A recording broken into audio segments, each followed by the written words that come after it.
AP CM Chandrababu వెళ్లనున్నారు. కేంద్ర హోంమంత్రి అమిత్ షాని కలిసే అవకాశం ఉంది. ఏపీ తెలంగాణ విభజన సమస్యల పరిష్కారానికి కేంద్రం చొరవ చూపాలని కోరే అవకాశం ఉంది. ఇతర రాజకీయ అంశాలపైన చర్చించే అవకాశం ఉంది.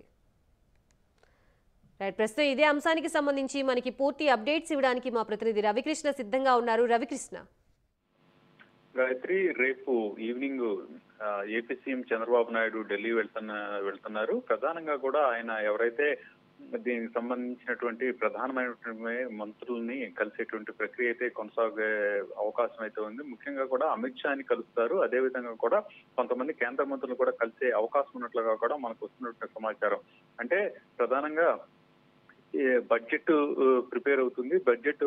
కేంద్ర బడ్జెట్ వచ్చేసి ఈ నెల ఆఖరిలోపు బడ్జెట్ కి సంబంధించిన సమావేశాలు జరిగేటువంటి నేపథ్యంలో రాష్ట్రానికి సంబంధించిన కేటాయింపులకి సంబంధించిన అంశాలు మొన్ననే ప్రస్తావించి వచ్చినటువంటి పరిస్థితి ఉంది. అయితే మరొకసారి ప్రస్ఫుటంగా కూడా ఉన్న విషయాన్ని యథాతథంగా వాళ్ళకి తెలియజేస్తూ మరింతగా కూడా బడ్జెట్ లో కేటాయింపులు రాష్ట్రానికి ఉండాలని కోరేందుకు వెళుతున్నారు అన్నట్లుగా కూడా తెలుస్తుంది. అదేవిధంగా కూడా తెలంగాణ మొన్న ఏదైతే తెలంగాణ సీఎం రేవంత్ రెడ్డితో కలిసి సందర్భంగా కూడా అటు ఏపీకి ఇటు తెలంగాణకి ఉన్నటువంటి విభజన హామీలకు సంబంధించినటువంటి సమస్యలు ఏవైతే ఉన్నాయో వాటి మీద ఒక క్లారిటీ ఇచ్చేందుకు, అదేవిధంగా కూడా కేంద్రంతో ముడిపడి ఉన్నటువంటి అంశాలు, రెండు రాష్ట్రాలకు సంబంధించిన అంశాలు ఏవైతే ఉన్నాయో వాటి మీద కూడా ఒక స్పష్టమైన క్లారిటీ ఇవ్వాలి అన్నట్లుగా కూడా అడిగేందుకు పెడుతున్నట్టుగా కూడా తెలుస్తుంది. ఈ నేపథ్యంలోనే ఆయన కేంద్ర మంత్రుల్ని కలవడంతో పాటు అక్కడ ఉన్నటువంటి కొంతమంది పారిశ్రామికవేత్తలను కూడా కలిసేటువంటి అవకాశం ఉన్నట్లుగా కూడా తెలుస్తుంది.